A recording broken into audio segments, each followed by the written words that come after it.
Fala pessoal, tudo bem? Bem-vindos a mais um episódio do Empreendedoc Podcast, o canal que comunica médicos, profissionais de saúde com o mundo do empreendedorismo. Aqui a gente explode a bolha, explode as pontes, aprende sobre empreendedorismo e gestão para crescer e ter tempo de qualidade com a família, cuidar da sua saúde, é o que a gente mais preza. A gente vai estudar aqui e esse canal, esse programa, esse episódio de hoje é para o nosso papo com especialistas.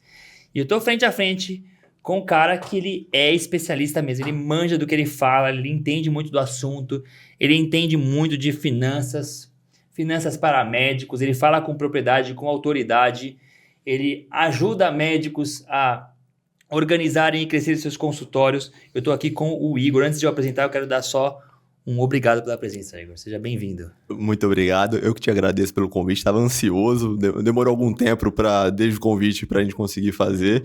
Mas muito obrigado por me chamar, por estar aqui hoje. E também muito obrigado para quem está me ouvindo também. Show de bola. Deixa eu apresentar o Igor para você, pessoal. Ele tem uma coisa que é de cara assim, curiosa. Ele nasceu em Maceió, mas o homem já morou em 5 estados no Brasil. Tem quantos anos, Igor? Eu tenho 33. 33, né? Morou em 5 estados. O que tá acontecendo que você tá nômade assim? Homem mudando de lugar para lugar, estudando, é isso que você tá indo mudando? Trabalho? Eu tinha um irmão mais velho e meus pais proporcionaram que ele saísse de casa cedo. Eu falei, se ele pode ir, eu também quero ir. E eu saí de casa com 15, 16 anos. Meus pais continuam morando em Maceió até hoje, mas com 15, 16 eu já fui para Minas Gerais, um pouquinho distante deles. E desde então... Com 15, 16? 15, 16 anos. Desde então eu já morei em algumas regiões do Brasil. E você está em São Paulo agora? Isso. E tá pretendendo mudar para alguma outra ou não? Não, eu adoro aqui. Eu adoro. O Igor, pessoal, ele é formado na FGV em administração e ele já trabalhou em vários setores, né? E um deles foi uma consultoria, uma empresa de consultoria, né? Isso. Estratégica, que tinha mais de 200 mil. Mais de 200 mil funcionários pelo mundo. Maravilhoso. Participou também de uma recuperação judicial enorme, que na época foi a maior recuperação judicial do Brasil. Isso. Participou ativamente do processo. Bacana. E trabalhou para várias frentes, inclusive para governo, startups, etc. E hoje o trabalho do Igor é ajudar médicos a potencializar, a crescer seu consultório. Eu sei que vocês atingem um público mais nichado de médico também, né, Igor? Um médico que já tem algum grau de conhecimento, percepção. Fala um pouco da fase de trabalho agora para mim, mas antes eu quero te fazer uma pergunta, que é a saia justa, para começar. Igor, ainda dá para ficar rico sendo médico? Franco, tiro e queda, assim. O médico ainda consegue ficar rico no Brasil? Sem dúvidas, mas tem que ver se esse é o objetivo de fato do médico, de ficar rico, né? Muitas das pessoas só querem ter uma vida estruturada, não necessariamente quer ficar milionário, bilionário, e isso vai muito de como ela trata a vida, de quais expectativas ela tem, que tipo de equilíbrio ela quer ter entre família, trabalho e afins. Mas com certeza dá para ficar rico. Se a gente tem gente que fica rico com varejo até hoje, que é um setor muito mais concorrido, imagina com a saúde. Tá bom, mas agora você falou uma coisa que eu fiquei incomodado. Não dá para ficar rico sendo médico se o objetivo principal da pessoa é ter qualidade de vida? Dá para ficar rico, sim. Dá também. Mas a pessoa tem que ter em mente que o que acontece? Eu não acredito em equilíbrio de vida. Por quê? Porque alguns momentos a vida vai exigir mais de uma área, em outros vai exigir mais em outra. Então, por exemplo, você teve um filho, consequentemente, você vai ter que estar um pouco mais em casa, vai dar um apoio para o nascimento e vai ter que abdicar algumas horas do seu trabalho. Mas em outras partes da sua vida, o trabalho vai exigir um pouco mais. Então, o equilíbrio é justamente você saber quando que você tem que dar um pouco mais de gás em uma área do que em outra, e assim você vai conseguir ter um crescimento equilibrado no final em todos esses setores da sua vida, vamos chamar assim. Sim, que são cíclicos também, né? Sim. Mas eu fiz essa provocação porque o que a gente vê na prática, assim, que antigamente o fato de você ter entrado na faculdade de medicina, tô falando, sei lá, de 30 anos atrás, talvez, ou um pouco mais, o fato de você ter entrado na faculdade de medicina era praticamente um adesivo de que você é um cara bem-sucedido, que vai pertencer a uma classe social alta, média alta, era praticamente uma chancela. A partir do momento que você passou no vestibular, era como se você estivesse ganhando na loteria, vamos dizer assim, né? E isso de certa forma, era até uma realidade, eu acho. As pessoas sem nenhuma formação, não tão bons tecnicamente, ou zero de gestão, mentalidade empreendedora, se deram bem até aqui, sendo médicos. Mas eu sei que isso é mais difícil hoje em dia. O jeito que era antigamente é mais difícil hoje em dia. Mas ainda dá. É isso que eu quero saber. Sem dúvidas, dá. Mas da mesma forma que um dia o taxista comprava a praça dele e tinha o atendimento dele garantido, com a medicina não vai ser mais assim. Porque a única certeza que a gente tem é que o mundo vai mudar. E o mercado de saúde tem mudado numa velocidade absurda no Brasil. Tem aquela estatística que a gente repete muitas das vezes, que é quantos médicos vão se formar, em 2030 a gente vai ter 1 milhão. E isso é só um dos fatores que vão fazer o médico sair da questão da zona de conforto dele, de prestar atenção somente no atendimento. O atendimento vai ser um dos pilares da vida profissional dele. Então, ele tem que começar a dar atenção a essas outras questões que vão nortear, vão estar presentes no cotidiano. Então, o empreendedorismo exige que você saiba um pouco de atendimento, de vendas, que você tenha uma questão de estar presente na vida das pessoas que trabalham com você. Então, liderança. O médico vai cada vez mais ser exigido essas habilidades que antes ele não aprendia na faculdade e nem procurava saber sobre esses tópicos. E o mercado vai exigir. Então, em resumo, a resposta final dá sim, você pode ter uma vida com bastante qualidade financeiramente segura sendo médico, mas não do jeito que era praticado antigamente. Não tem mais zona de conforto. Não tem mais esse espaço para você só se formar, botar o diploma e ir bonitinho na sua parede e atender os pacientes. Dificilmente vai ter aquele cenário do médico da cidade de interior, que era o único médico da cidade, todo mundo procurava ele, independente da formação. O doutor Ulisses ali atende qualquer coisa. Não existe mais isso. O mercado está muito competitivo. Qualquer coisa e de qualquer jeito. Qualquer coisa, de qualquer jeito. Com o consultório de qualquer jeito, com a secretária vestida de qualquer jeito, falando de qualquer jeito, ele falando com o paciente de qualquer jeito. Um tempo de espera absurdo. Eu tenho muita convicção disso, sabe? Eu tenho muita convicção mesmo que é o que está acontecendo, que vai existir, vai sempre existir o médico bem-sucedido, vai sempre existir... Aparecem novas oportunidades também, né? A tecnologia, a saúde mesmo muda. Então, com isso aparecem novas oportunidades para essa profissão, que é linda, que é nobre, mas do jeito que era... Antigamente não era nem só isso, não era só colocar o diploma. O médico, muitas vezes, tinha uma postura... Eu vou falar isso porque eu sou filho de médico, eu conheço médicos mais velhos também. O médico tinha uma postura autoritária dentro de um consultório médico. Ele era ali autoridade máxima, ele podia falar do jeito que ele queria, com a secretária e com os pacientes, entendeu? Que aquilo ali era suficiente para o consultório dele prosperar. Da mesma forma o consultório prosperava, ele dispensava até paciente, do tipo assim, você vai parar de fumar? Não vai, então procura outro médico. Sabe esse tipo de conduta autoritária, hierárquica, ou não ligar para a secretária como pessoa em si, não ter um interesse genuíno pela secretária, né? Como pessoa, não ter nenhuma postura de liderança. Isso acabou, cara. Acabou. Esse perfil de médico do passado, esse médico não vai ter espaço. Não vai crescer, não vai prosperar, né? Sem dúvidas. Acabou essa questão. Eu sou autoridade. É claro que na questão médica tem que ter uma questão de se posicionar como uma pessoa que tem aquele conhecimento, que muitas das vezes hoje o paciente vai no Google lá, digita 3 palavras e acha que sabe mais que o médico. Nesse sentido, o médico continua sendo autoridade, mas na questão de relacionamento, acabou aquela questão que o paciente tem que chegar aqui, tem que ser 100% passivo e só ouvir o que eu tenho que falar. Por quê? Se tiver essa questão hoje, o paciente não vai voltar. É a única certeza que tem. Eu falo isso também para os mentorados. A medicina, o ato médico virou uma assistência compartilhada. É um cuidado compartilhado com a saúde da pessoa. Você não é dono da saúde do paciente mais. Não deve ser. Não é assim que se conduz da melhor forma. Não é assim que conecta melhor. Não é assim que você enche a agenda do seu consultório. É uma atitude compartilhada. Você não pode colocar a saúde do paciente numa mochila nas suas costas e carregar como se fosse responsabilidade 100% sua. As pessoas querem participar da saúde delas. Sem dúvidas. E tem aquela questão também... com as pessoas que trabalham com ele. Não tem mais aquela figura da secretária que é uma governanta, que cuida de todos os problemas dele. Inclusive de casa, né? Inclusive de casa. Leva o filho pra escola. Ele trata ela de qualquer forma. Ela vira meio que uma figura que tá ali para qualquer coisa que ele precisar, independente do horário, independente da necessidade. Qualquer horário, não tem horário de trabalho. Não acabou isso, não acabou. Existia isso. Existia, mas acabou 100%, porque hoje chegou um momento que você tem que ter a equipe aliada, não para você. Aliada, como que eu falo? Aliada para fazer as outras áreas de atendimento que vão muito além da consulta.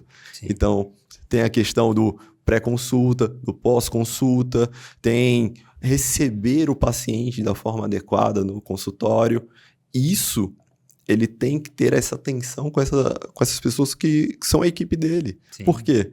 Porque isso vai impactar em como o paciente verá o atendimento dele, direto ou indiretamente. O médico não tinha esse olhar antes. Deixa eu puxar um pouco a conversa, Igor, para acho que é uma zona bem de conforto para você, que é a questão financeira.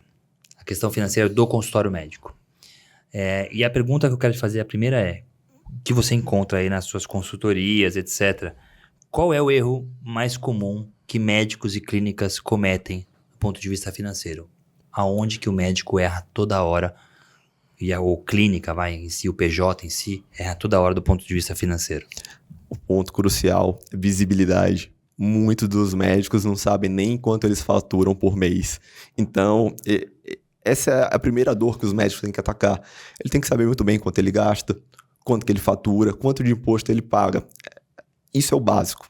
Hoje, você precisa saber muito mais que isso, mas se você quer começar, quer dar o primeiro passo, então, não sabe planilhar, vai no papelzinho, ao mesmo tempo você vai pesquisando como que mexe na planilha, muitos médicos não sabem hoje, mas se quiser fazer de forma mais organizada, aprende a usar um Excel, um Google Sheets da vida, e vai colocando ali tudo que você recebeu durante o mês, tudo que você gastou, para você ter noção de quanto entra no seu caixa. Por quê? Porque o médico tem muita daquela questão que entra um fluxo financeiro bom na conta, ele não sabe quanto é, mas dá para pagar o cartão de crédito. E ele tá feliz com isso.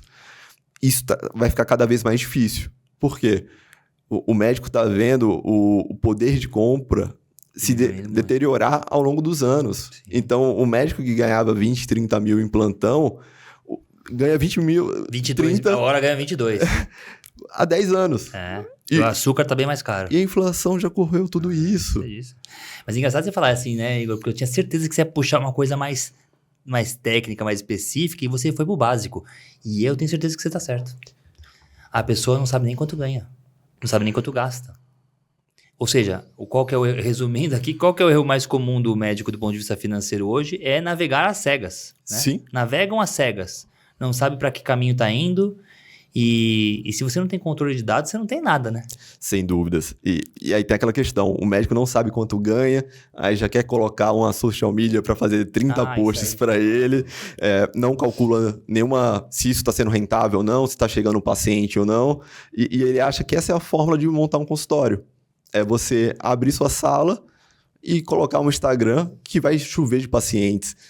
3 meses depois, a realidade vai bater na porta dele e ele vai ver que o buraco é muito mais embaixo. Então, ele tem que se profissionalizar nessas áreas que a gente falou anteriormente, que o médico nunca tinha olhado. E esse é o desafio atual. O médico faz várias bobagens do ponto de vista financeiro, né? Essa de não saber para onde está navegando o barco é muito, muito frequente mesmo. E a outra começa a ganhar um pouquinho de dinheiro, já começa a gastar muito, né? Já compra um carro parcelado em 12 vezes, um apartamento em 30 anos. E são estratégias financeiras muito ruins, né? Sim. Nem sabe quanto ganha e já começa a gastar como se estivesse ganhando muito, né?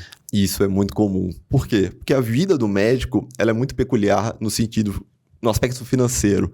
Ele passa muitos anos estudando, ganha uma bolsa muito baixa, para quando ele sai desse ciclo, ele começa a ter uma vida de 5 dígitos muito rapidamente. E o que acontece? Ele consegue ter um poder de compra que antes ele não tinha, consegue desbravar o mundo, que antes ele não tinha essa oportunidade, e aí começa a aproveitar a vida que ele não aproveitou. Por quê? Porque a carga de trabalho era muito alta durante a residência, ele não tinha dinheiro para tal, então é viagem, é carro, é apartamento, e o médico acaba criando um vínculo muito grande com essas questões de ter bens que não necessariamente vão ser as melhores escolhas para a vida dele naquele momento. Nem necessariamente é necessário aquilo para ele. Sim. Né? Mas assim, Igor, de forma bem prática, pra gente ajudar bem a pessoa que tá ouvindo agora, assim, o médico tá ouvindo, o cara tem um consultório, tá montando, é o perfil clássico de médico perdido financeiramente, não controla muito bem os dados, não sabe muito bem os seus números, comete erros básicos, como misturar pessoa física com pessoa jurídica, paga as contas da clínica com dinheiro que ganha do plantão, que é bem comum também, né? Acha que o consultório tá indo super bem, mas aí você vai ver e tá bom. E aí você vai ter dando 3, 4 plantões a mais por mês, porque tá para ajudar a pagar nas contas do consultório.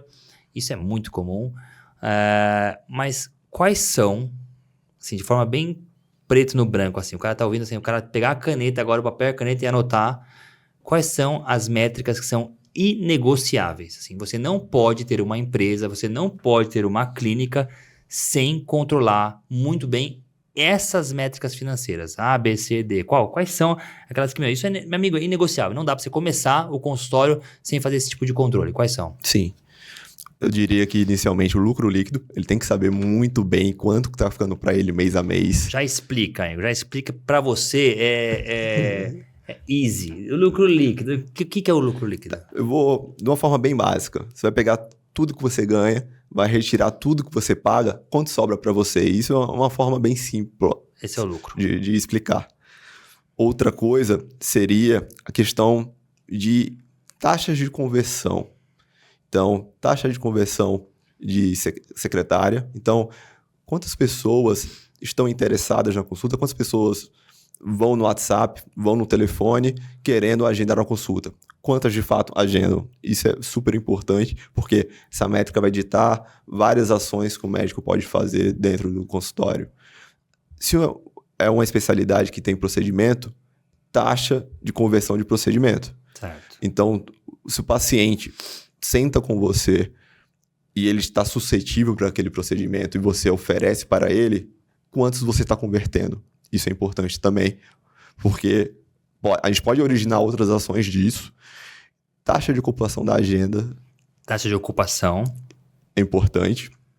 E margem de contribuição. É um conceito um pouco mais avançado, mas seria o seguinte. Vamos supor que você faz procedimento na sua clínica. Você vai pegar todos os custos variáveis atrelados a esse procedimento. Vamos falar que você vai aplicar Botox. Então, você vai pegar o custo da toxina, que é variável, que você tem que aplicar em todos os pacientes que chegarem, não é um custo fixo. Vai pegar também todas as gases, todas as seringas que você vai usar. Esses são os custos variáveis. Então, a cada paciente a mais que você atender, você vai ter esse custo a mais. Isso vai subtrair todos esses fatores de quanto você cobrou. E aí você vai ter a margem de contribuição. Com a margem de contribuição, você vai ver quanto de dinheiro está sobrando para você pagar suas despesas fixas, além do seu prolabore e também, a partir do momento que você paga todas essas despesas, de também ter a divisão de lucros. Tá. Eu vou facilitar, pessoal. Vou dar uma resumida do que o homem falou. Você me corrige, tá, Igor? Se eu claro. Falou bobagem. Então, ele falou aqui. Ele deu 4, pessoal. 4 métricas para você controlar na sua clínica, que já tem muito controle envolvido aqui, porque algumas delas puxam outros controles, né? A primeira, lucro líquido. Então, eu vou resumir. É tudo que você ganha menos o que você gasta. Esse é o lucro líquido da clínica.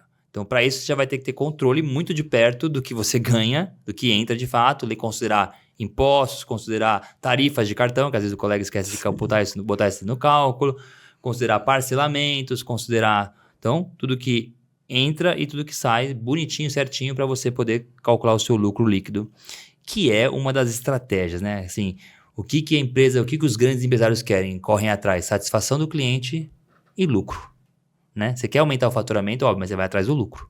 O grande empresário vai atrás do lucro. Então, aumentar o lucro e satisfação do cliente tem que sempre ser o seu foco. Então, beleza. Segundo indicador que ele disse aqui, taxa de conversão. que é os KPIs, né? É o que chega de lead, o que chega de paciente, o que chega de mensagem pedindo para marcar uma consulta e quantos de fato viram consultas. Ou quantos procedimentos você ofereceu e quantos de fato ocorreram, foram realizados, né? Isso é a taxa de conversão. Qual que é uma taxa de conversão boa, saudável? Olha, para pessoas que atendem particular, a gente fala que 30% é uma taxa ótima. Posso tentar explicar isso? Porque uma vez eu expliquei isso e eu quero saber se eu estou certo no meu raciocínio. Fala assim, nossa, mas taxa de conversão 30%, por que esse número parece meio baixo, né? 30%, 40%. E o raciocínio que eu tenho em cima disso é, se você tiver uma taxa de conversão muito alta, você está convertendo 90% das mensagens que chegam, num particular, né? Porque o convênio, ele praticamente chega convertido. O paciente não espana ali na negociação, né? Ou no procedimento. Se você tem uma taxa de conversão muito alta, vê se eu estou certo, Igor, indica que ou você está cobrando muito barato, então pode ser um indicador, está cobrando barato, ou você está prospectando pouco, está chegando pouca gente, por isso que converte tanto. Você está 100% certo. Boa, então tá certo. E isso vai ser um dos balizadores para você saber quando você tem que aumentar o valor da sua consulta. Então, eu falo isso também. Você, Neto, que horas que é a melhor hora para aumentar o preço da minha consulta? Primeiro indicador, agenda. Como é que está a sua agenda? Né? Tá preenchida? Por quanto tempo? Isso é um indicador. Né? E o outro indicador, como é que é a taxa de conversão? Se a taxa de conversão está muito alta, talvez o seu preço está muito baixo. As pessoas falam, nossa, esse médico aqui por R$500, maravilha, mano, marca aí. Ou esse Botox por 1.800, não, marca aí. Tá marcando muito, parece bom, mas não é bom, sinal que seu preço está baixo. E o mesmo raciocínio vai para o procedimento. Então, se você está convertendo todo o paciente para procedimento, quer dizer que você deve estar cobrando pouco no procedimento. Sim. E se a sua dificuldade é de converter, se a conversão está baixíssima, você tem que olhar duas coisas. Ou o seu discurso de venda. A venda tá ruim. E muitas das vezes a própria mentalidade que o médico tem de eu não sei vender, eu não sei cobrar. Sim. E isso tem que ser quebrado. Porque se o paciente precisa daquilo, você tem que oferecer para ele. É um ganha-ganha, né? Você vai transformar a vida daquela pessoa para melhor. É claro. Se ele precisar. Lógico. Tem que ter essa questão de ética. E o segundo é que se o paciente está convertendo pouco, talvez você tenha que aumentar o preço da sua consulta para o quê? Para chegar a pacientes com maior poder de compra, mais qualificados, para você melhorar essa conversão. Boa. Então, taxa de conversão, quanto que marca de procedimentos, de cirurgias ou de consulta comparado com quanto foi oferecido, né? Quantos leads chegaram, quantos converteram. Média boa, 30% a 40%. Tá muito alta a sua conversão, vai olhar o seu preço. Ou você também pode estar oferecendo pouco, tá prospectando pouco. Tá muito baixa a conversão, se está muito baixa a conversão, se tiver uns 10%, 15%, sinal que... De procedimento ou de consulta? De consulta. De consulta tem vários fatores. O processo de venda tá ruim. Isso. Pô, tá convertendo pouco, você precisa olhar pro funil de novo ali dentro e ver qual parte do funil da venda, se é na conexão, se é no médico que não tá oferecendo, se o médico não conecta direito para vender, ou se é a secretária, se é na apresentação do programa, se é na hora da negociação, né? Alguma etapa do funil de venda deve estar falhando, por isso que a conversão é tão pouca. Isso. E tem outra questão também. Às vezes, se você está investindo em mídias, ela não está passando... Leads qualificados. Leads qualificados. Verdade. Não está passando a imagem que você tem que passar. Chega a pessoa achando que vai encontrar um médico, que vai encontrar um preço e está encontrando um cenário totalmente diferente. Aí a taxa de conversão, obviamente, cai. Isso é bem comum. Isso é bem comum. O cara chega, investe em lead, tráfego pago, e aí começa a receber o WhatsApp bombar de pacientes e a taxa de conversão baixa. Porque o tráfego, o marketing, não entendeu a sua persona. E aí chega um tráfego, uma pessoa desqualificada que não quer comprar seu produto ali. E isso é muito comum, porque o médico fica feliz com aquele número do topo do funil. Do topo do funil. Mas ele ainda não assimilou que aquilo não está convertendo para o caixa dele. Por quê? Porque chegam 200 leads, mas 15 vão fechar consultas com ele. Deixa eu traduzir isso para o médico, porque isso é importante. Porque isso é uma questão de relação com o social media deles, que eles perdem muito dinheiro. Eles ficam convencidos que estão indo muito bem, porque a rede social está trazendo muitos e muitos pacientes. Mas aí quando você vai ver a taxa de conversão, está muito baixa. E o cara da mídia social vende que está tendo um ótimo resultado. E na verdade não está, ele está trazendo lead desqualificado. A pessoa, não é isso? A pessoa não está pronta para aquele serviço. É uma pessoa que vai achar caro, vai achar barato, ou quer outra coisa. Tá trazendo gente errada para a loja, né? Sim. E o primeiro sinal que demonstra esse fator, olha seu WhatsApp, vê se no momento que a pessoa pergunta aceita convênio, ela para de responder. Sim. Isso vai ser muito comum se seus leads não estão vindo qualificados. Essa é a objeção mais clássica. A primeira pergunta do WhatsApp, mas ele aceita convênio? Não, a conversa encerra. Sinal que o seu tráfego está trazendo leads totalmente errado. Está trazendo um paciente que quer passar no convênio. Mas vamos um ponto, só puxando aqui, vamos um ponto um pouco atrás. Para essas pessoas que estão investindo em mídia, muito antes de começar esses investimentos, também é necessário você olhar como que está o atendimento da sua clínica. Como é que está a recepção dessas pessoas que vão ter essa interação com a secretária. Às vezes, no início da carreira, muitas vezes é o médico a secretária, né? Sim. E tem que muito olhar como está essa jornada como um todo. Por quê? Porque não adianta nada você gastar 4, 5 mil reais se a pessoa vai chegar lá e ela não vai ter o que ela quer, ela não vai ser acolhida. Não vai ser atendida. Eu falei isso numa gravação de um podcast aqui. Não adianta você trazer as pessoas e não ter o produto lá dentro para vender de forma qualificada, né? A pessoa vai chegar, você até consegue trazer a pessoa certa às vezes, só que a casa tá desorganizada. Sim. É isso mesmo. Legal, então já falamos de lucro líquido, marcador importante. O segundo indicador, taxa de conversão. Terceiro indicador que você citou, taxa de ocupação. Eu sei muito bem o que é isso, mas explica pra galera o que é a taxa de ocupação, como é que calcula? Taxa de ocupação, você coloca na sua agenda que você vai atender alguns horários durante a semana. Então, vamos supor, você tem 8 horas por dia para atender, mas dessas 8 horas, somente 30% estão ocupadas.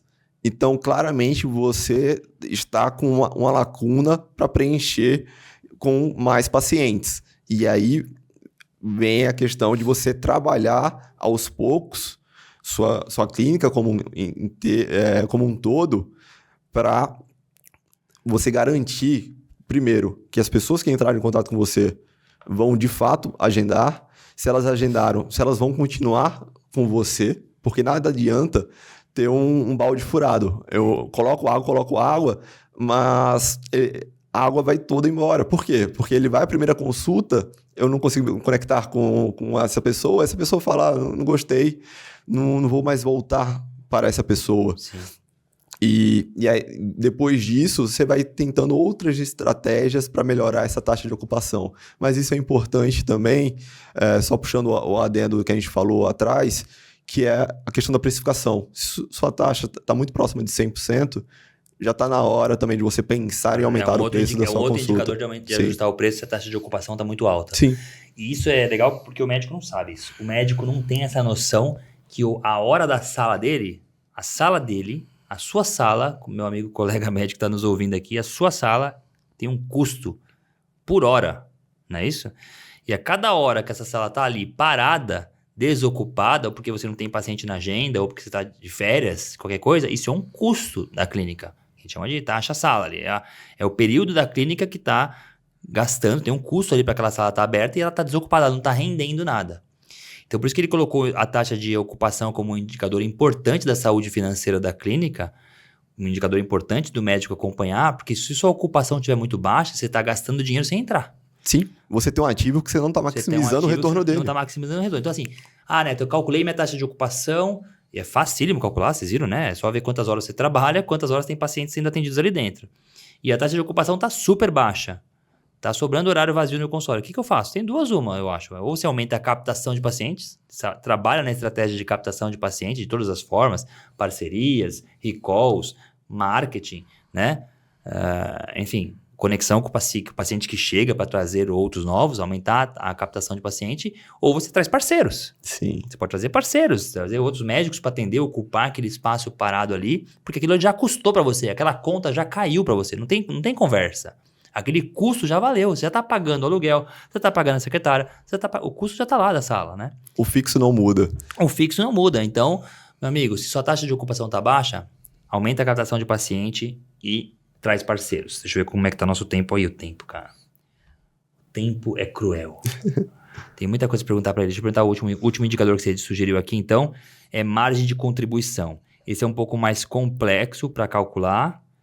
A gente falou de lucro, falou de taxa de conversão, taxa de ocupação, margem de contribuição, que é o que sobra de um procedimento, tirando os custos variáveis, é o que sobra de um procedimento, né? Isso. E esse valor vai ajudar a pagar os custos fixos no final das contas. Porque nada adianta você estar fazendo um procedimento que você cobra R$ 1.800, mas você tem R$ 1.200 de custo. Vai sobrar somente R$ 600 para você pagar o seu custo fixo. A margem de contribuição é o que banca a clínica. Sem dúvidas. Entenderam isso, pessoal? Margem de contribuição é você faz um procedimento que você cobra um valor X e esse procedimento tem um custo para você. Além dos custos fixos, naturais de todas as coisas que você faz na clínica, ele tem um custo variável. Por exemplo, insumos, gaze, seringa, remédios, né? Isso são os lucros, os custos variáveis. A margem de contribuição é quanto aquele procedimento deixa de fato dinheiro para você depois de pagar os custos variáveis. E com isso você sobra dinheiro para pagar os custos fixos. E se sobrar mais ainda, que bom, sobra distribuição de lucro. Esse é o jogo. Isso. Tô pegando, hein? E eu tenho mais um ponto que eu não tinha falado Tô ficando antes. bom nisso, hein, cara? Você já tá muito bom. Nossa senhora, tô falando de finanças, Fabião. Hã? Boa. Mas tem um indicador que eu não falei, que também é muito interessante. É o seu ticket médio por hora. Tá. Por quê? Não adianta nada você cobrar R$ 1.000, R$ 1.500 se você dura 3, 4 horas numa consulta. Então, se você não calcular isso, você não vai saber quanto de fato você está ganhando por hora, porque as consultas hoje dificilmente vão durar somente 1 hora no particular. Sim. Então, você tem que ter essa métrica dentro da sua cabeça. Então, tá aí, vai anotando aí, pessoal. Lucro, taxa de conversão, taxa de ocupação, margem de contribuição, ticket médio. Antes de destrinchar um pouco mais o ticket médio, o item 5 aqui, eu quero falar um pouco mais da margem de contribuição, porque eu tenho uma percepção dela e eu quero saber se eu estou correto. Quando você tem clareza na sua empresa, na sua clínica, da margem de contribuição dos seus serviços, você consegue identificar quais são os seus produtos principais, quais são os carros-chefes, quais são os produtos principais da sua prateleira. Porque você sabe os produtos que têm maior margem de contribuição.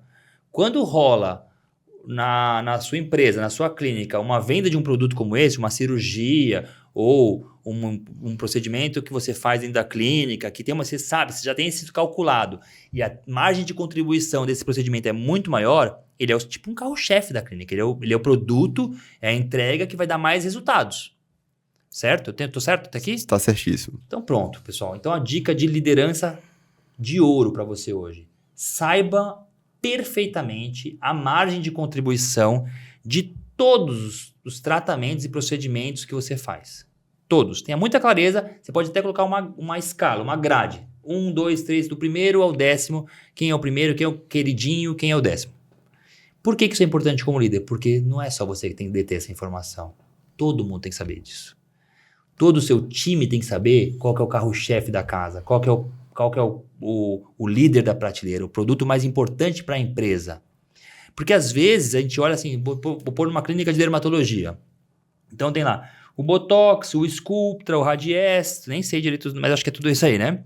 E aí a pessoa acha que não, a secretária acha que o laser lá é uma coisa muito boa para a clínica, porque o paciente deixa um dinheiro maior na hora ali.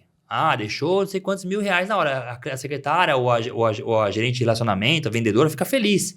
Mas mal ela sabe, por exemplo, que a margem de contribuição do Sculptra é muito maior. Sim.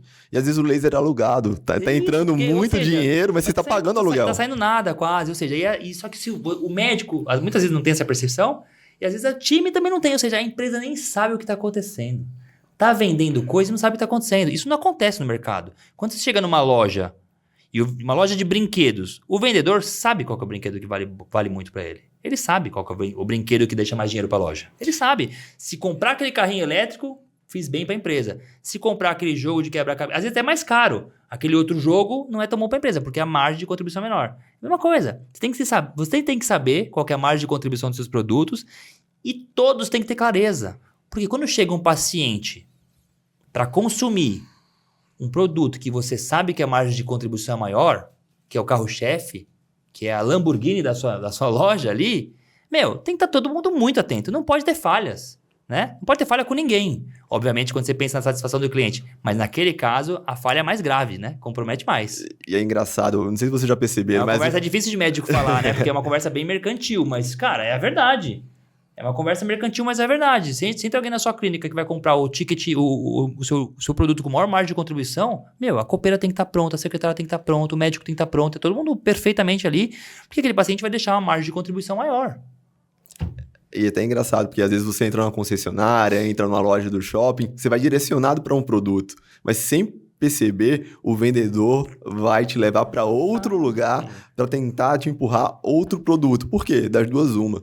Ou aquele produto está encalhado há muito tempo, ou a margem de contribuição ou a margem de contribuição é muito alta. Sabe onde acontece isso direto? Já fiz reforma de apartamento, loja de imóveis. Tenta comprar um sofá. O cara não vai só no sofá mais, ele vai direto nos que tem margem de contribuição maior. Por quê? Porque o sofá tem fornecedor. Tudo com fornecedor tem, né? Fornecedor, manutenção. O cara vai lá, o cara quer te enfiar o que tem maior margem para a empresa. E às vezes o próprio fornecedor te oferece a bonificação para você vender aquele produto que melhora a margem de contribuição. Melhora a margem de contribuição. Cara, eu vou falar, e você acha que não tem um negócio, amigão. Você acha que você está montando um diploma, que você vai atender e que não tem negócio. Você tem um negócio. Isso é um negócio. E se você não sabe disso, o que acontece? 50% das clínicas fecham em 5 anos. E o problema financeiro é um dos principais buracos. Sim. Porque não sabe disso. Porque o médico, ele pensa que hoje, somente a parte técnica, vou sair da faculdade, fiz uma instituição muito boa, vou sair muito melhor que os outros, só porque eu tenho esse selo num papel. E o mercado é cruel, o mercado já não está mais dessa forma. Você tem que se posicionar para você se destacar no mercado. Você mesmo, Neto, você conhece vários médicos que se formaram muito bem e hoje ainda não conseguiram ter uma atração Vários. No consultório deles. Vários. É por isso que eu criei a mentoria, inclusive. Foi entendendo essa dor. A gente vende problemas, correção, vende ajudar a resolver problemas. Foi entendendo esse problema que eu construí a mentoria. Porque eu tenho médicos super bem formados, que é o meu nicho, é o meu público-alvo, médicos que praticam medicina de verdade e que, cara, não sabem nada disso, não sabem nada de jornada do paciente, não sabem nada de consulta de excelência, não sabem de nada de marketing, de produção de produto digital. E aí não prospera e não entende por quê. Fala, mas minha formação foi tão boa, minha entrega para o paciente às vezes é muito boa também e não prospera. E é triste, porque essas pessoas vão perdendo o tesão de atender, Sim. vão perdendo o prazer da medicina. Tesão mesmo, porque é isso mesmo que acontece. Vai perdendo o prazer de ser médico. É o que eu atendo, Igor. Todo dia eu entrevisto médicos e eles falam isso. Tem mais vontade de ser médico. E aí vira aquela profecia autorrealizável, né? Porque cada vez mais ele vai ficando com menos vontade de atender, o psicológico já fica afetado, ele pensa que ele não é bom o suficiente. Quando chega um paciente, ele já não atende como ele deveria atender. E cada vez mais ele se vê numa situação que talvez ele tenha que voltar para um hospital, tenha que voltar para um plantão, que ele imaginava quando tinha se formado que essa não seria a vida dele. Ô Igor, a gente tá gravando isso hoje, eu não sei ao certo para quantas pessoas esse vídeo vai chegar. Eu espero que para muitas. Mas essa é a dor de muitos médicos, cara. A gente tá tocando na ferida assim, ó. De muitos colegas. Porque as pessoas estão saindo de casa. Olha a realidade do médico. As pessoas saem de casa, muitas vezes anda para lá e para cá na cidade, pega múltiplos empregos. Trânsito, emprego para lá, emprego para cá, para atender, para conseguir atender em grande escala, para conseguir ganhar alguma coisa. E o que está acontecendo com essas pessoas? As pessoas estão desiludidas com a medicina. E aí ela acha, sabe o quê? Vou falar o que eles acham. Eles acham que eles não gostam de ser médico, que eles não gostam mais de ser médico, não gostam mais da medicina. Achava que eu gostava, mas estou meio cansado da medicina. Você não está cansado da medicina. Você continua amando a medicina. A maioria de vocês continua amando a medicina. A hora que você atende uma consulta médica que você acredita, uma consulta médica que você tem tempo de ouvir o paciente, uma consulta médica que você consegue entregar o que você sabe de verdade, você vê os resultados no paciente e vê o resultado no seu caixa, o prazer da medicina faz assim, ó, volta. Não é mágica. O prazer da medicina volta, você não tinha perdido o prazer. Você continua amando ser médico. É difícil o cara não gostar. O cara passa por muita barreira para formar médico. O cara espirraria antes, a maioria. Você não perdeu o prazer de ser médico. Você simplesmente tá desgostoso com a medicina que você pratica, tá sendo mal remunerado e tá acontecendo isso porque você não sabe disso que a gente tá conversando. E para somar a isso, ainda tem a questão da rede social, que ele começa a ver médicos que não têm prosperando e que não tem a formação que ele tem. Isso, e ele começa a se questionar, será que a medicina acabou? A medicina não é mais a mesma? A medicina virou só um comércio? E a questão... E joga a culpa no charlatão. A culpa não é do charlatão, a culpa é sua. O ponto é só, você precisa se profissionalizar na questão de empreender, porque são outros conhecimentos que você vai precisar. Então, busque esses conhecimentos, vê que lacunas ainda faltam para o seu consultório. Entenda uma coisa, consultório também não é algo que vai dar certo em 3 meses. Demora.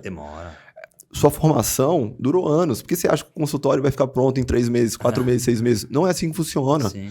Então, tenha paciência, vá analisando os vínculos que você tem, porque às vezes o médico também pega 5 vínculos simultâneos e quando vai ver, ele está ganhando baixíssimo por hora nesses vínculos, porque ele não faz conta, mas tá caindo ali 5, 7 mil, ele tá falando, nossa, que dinheiro ótimo, mas você tá trabalhando 20 horas por semana.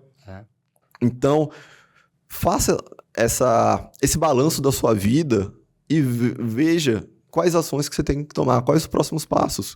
Porque o problema não é a medicina. O problema é justamente você achar que só a parte técnica vai resolver seus problemas. Falta de profissionalização. Falta de encarar a medicina como profissionalização. É isso Sim. que falta. E é engraçado que eu vejo as pessoas, os médicos, manifestando como revolta, sabe? É engraçado como cada um tem uma interpretação das coisas que acontecem. Às vezes eu recebo mensagem na comunidade que a gente tem lá, eu tô uma comunidade que tem 350 médicos hoje nesse momento acompanhando lá. E eles mandam mensagens com revolta, do tipo, sabe quando mandam um print de um médico charlatão ganhando dinheiro, oferecendo uma coisa de conduta duvidosa? Sim. E aí manda como revolta aquilo? Eu não interpreto aquilo como revolta, sabe? Eu interpreto de outra maneira, eu interpreto assim, puta, ainda bem que tem esses picareta fazendo isso, porque eu consigo me destacar ainda mais fazendo o que eu faço com medicina correta. É um espaço para mim, eu tenho um espaço, eu tenho um mercado, porque eu faço uma medicina boa, ética, correta, exatamente porque existem esses picaretas. Aí a pessoa fala, mas Neto, eu também faço. Mas eu não cresço, porque você não tem profissionalização. Você não sabe que você tem que saber seu lucro líquido, sua taxa de conversão, sua taxa de ocupação de sala, sua margem de contribuição, você nem sabia que existia esse termo. Você não sabe o ticket médio. A gente não falou do ticket médio, né, Igor? Fala para mim do ticket médio rapidinho, que é o 5º item que você citou aqui. Como calcula o ticket médio? O ticket médio por hora, você vai ver quantas horas você está atendendo e quanto você faturou. Então, você vai dividir quanto faturou por esse número de horas. Você vai saber qual o valor que você está sendo remunerado justamente por hora atendida. Hora trabalhada. Qual que é o valor da sua hora trabalhada? Sim. E é um valor para o dono da clínica que fornece espaço para outros colegas, esse número tem que ter na cabeça. Senão você não consegue precificar, né, quanto você vai cobrar do colega em porcentagem de consulta ou em valor fixo, se você não tiver o ticket médio muito claro na sua cabeça. Então você pode estar deixando seu espaço lá para perder dinheiro. Sim, sim. E isso acontece com muita frequência. O médico não faz conta, tem um horário disponível, deixa eu... Usa minha sala aí. E quando vê, ele tá numa relação muito ruim, que às vezes é com um amigo, e depois para ele consertar, pode acabar tendo um atrito nessa amizade, e ele se vê numa situação muito ruim, porque ele tem medo, porque ele tem uma amizade, e por outro lado, ele tá perdendo dinheiro nessa relação profissional. Não dá pra tirar o cara tá atendendo lá, e ele tá gastando pro cara, tá pagando pro cara atendendo pra ele. Sim, e aí ele tá só esperando a pessoa desistir de atender no consultório dele e montar o próprio para ele resolver esse problema. E ele vai passar meses, anos com essa situação ruim financeira. Igor, é um conteúdo... Você tem noção que a gente tá entregando um conteúdo muito rico aqui, cara? Porque as pessoas não sabem isso que a gente tá falando. As pessoas não sabem. Médicos que estão ainda bem de vida, que têm uma qualidade de vida boa, viajam pra Europa, têm casa própria, não sabem isso que a gente tá falando. E não vai acontecer mais. Essas pessoas não vão ter mais qualidade, não vão conseguir viver da medicina com qualidade sem ter esse tipo de percepção. Vou te fazer a última pergunta, vai, pra gente não estender demais. Últimas 2, vai, que eu separei aqui pra você. Acho que essa a gente já meio que respondeu, né, Igor? Assim, tiro certo, assim, pra dar uma resposta única. Se você pudesse me responder em uma palavra, o que faz o médico falir o seu negócio? Não ter visibilidade dos números, claramente. E eu iria um pouco mais além. Às vezes o que dificulta essa visibilidade é justamente a falta de organização. Na coleta dos dados e também por misturar pessoa física com pessoa jurídica. Isso é muito comum. O cartão da pessoa física pagar praticamente tudo que tem dentro na do clínica. Consultório. Então, meu amigo, se você não está coletando seus dados, se você não tem clareza dos seus números, que a gente acabou de citar, desses indicadores, ou pelo menos parte deles, você está caminhando fortemente para falir seu negócio. Que triste, né? E é um baita investimento na formação, com muita coisa para entregar para as pessoas, muita coisa para ajudar as pessoas, e acaba não conseguindo ajudar, ou acaba se desiludindo, como a gente disse, né? Acaba perdendo tesão, porque não cuidou de uma coisa que é uma premissa que não é simples, mas é básica. E às vezes o o principal gasto nessa equação é o emocional. Sim. Que com certeza esse profissional vai sair com autoestima baixa, achando que faltou algo para ele atender o paciente, vai achar que ele não está conseguindo consertar, não seria a melhor palavra, resolver o problema do mas paciente. resolver o problema pelo qual aquele paciente procurou ele. Ô Igor, como é que, sim, do fundo do seu coração, assim, conversa de amigo, como é que você enxerga o futuro da medicina? Cada vez mais profissionalizada. Eu acho que não tem como fugir disso. A gente está numa situação muito crítica, que ao mesmo tempo que o setor vem crescendo, o setor de saúde, nós temos uma crise instalada. Por quê? Nós temos vários consultórios que não param em pé, plano de saúde que não para em pé também, muitos profissionais para se formar. Então, o mercado vai ficar cada vez mais competitivo, cada vez mais cruel com os profissionais que não querem dar um passo a mais, não querem sair da zona de conforto. Então, você vai ver cada vez mais a necessidade de você ir além. Que o médico que não der esse passo, ele vai estagnar e a chance dele voltar para um plantão é enorme. Caraca, essa doeu na ferida, hein, Fabião? Fabião é meu host aqui. Igor, eu faço isso com frequência para finalizar o podcast. A gente tem que dar um fim, infelizmente, porque é um assunto para mim muito interessante mesmo. Eu aprendi a gostar disso, não gostava. Eu faço essa pergunta para todos os convidados. Eu quero trazer essa pergunta, colocar você numa saia justa leve aqui também, rapidinho. Se essa frase que você falar agora, se Deus quiser, isso aqui vai crescer muito. Eu tô jogando muito, você sabe disso, né? Tô jogando muita energia para esse projeto crescer demais. Se você pudesse, através do seu microfone aí, atingir todos os médicos do Brasil, todos mesmo, todos conseguissem ouvir o que você está falando agora, qual recado você daria para o médico brasileiro hoje? Qual o recado que o Igor quer falar para o médico? Tem um perfil que eu vejo que é muito comum entre médicos, principalmente as pessoas que têm um background técnico muito forte, que é a questão de ser muito perfeccionista. E isso vai no atendimento, isso vai em rede social, vai em tudo. E o que acontece? Se as coisas não estão perfeitas, ele não dá o primeiro passo. Você tem que abandonar isso. O feito é melhor do que o perfeito. Dê o primeiro passo, vá pra frente, que você vai ver que os resultados vão vir no longo prazo. Parabéns, é maravilhoso. Eu falo isso também. E o médico é essa persona. O médico tem essa característica dentro dele. Ele espera estar perfeito, ele espera estar pós-graduado para poder executar qualquer coisa na vida. E não é assim que funciona. Porque, querendo ou não, ele cuida da saúde, né? Sim. Então a saúde é algo... Acho que é cultural para o médico isso, né? Mas para construir seu negócio, para crescer no digital, você não precisa estar perfeito. Você tem que começar e corrige durante a rota. Decola o avião e vai corrigindo durante a rota. Se você não tiver vergonha do que você fez um ano atrás, você tá errado, você não tá evoluindo. Exatamente. Quem não tá crescendo tá andando para trás, né? Não tá nem parado, né? Boa, maravilhoso. Gostaram, né? Essa foi fera, esse podcast, cara. Esse pegou na ferida do médico. Falamos de assuntos muito relevantes. É o jogo do ganha ou perde, a gente discutiu aqui hoje. Assim, é duro falar pra vocês, mas é um podcast pra você... Sabe aquele podcast que você tem que voltar, marcar os minutos, pegar a canetinha, anotar, porque a gente discutiu aqui o ganha e perde. O estar bem, vivendo bem do seu trabalho, do seu consultório, da sua clínica, ou tá falido, fechado. Foi isso que a gente discutiu aqui hoje e pra mim isso foi muito relevante. Espero ter sido pra vocês. Vou dar minha blogagem aqui. Se você curtiu, dá um clique aí em curtir, já coloca o alarmezinho aí para avisar você quando chegar novos vídeos do canal. A gente tá em múltiplos canais já, tem YouTube, tem Instagram, tem Spotify, blogueiragem pura. Empreendedoc tá aí para isso, para ajudar. Tem a comunidade também, eu posso te ensinar como é que você faz para você entrar na comunidade. Dá um clique em curtir, encaminha pro médico que não conhece, se você conhece algum médico que não conhece pelo menos 3 desses indicadores aqui, encaminha. Vai encaminhar para todos, né? Vai encaminhar para quase toda a população médica do Brasil desses indicadores que a gente discutiu hoje. Obrigado. E você quer deixar algum contato da Exponencial? Pode deixar, o espaço é de vocês. Claro, antes de tudo, eu quero agradecer quem está ouvindo até agora. O conteúdo foi um pouco denso, às vezes se torna um pouco maçante, mas muito obrigado pela atenção. E se quiser nos achar, exponencial.med no Instagram ou nosso site exponencialmed.com.br. Maravilhoso. Obrigado, eu confio, gente. Se eu trouxe, é porque eu confio nos caras, os caras são parceiros, são gente fina e manjo do riscado. Muito obrigado. Abraço, Igor. Um abraço. Valeu. Bom de bola.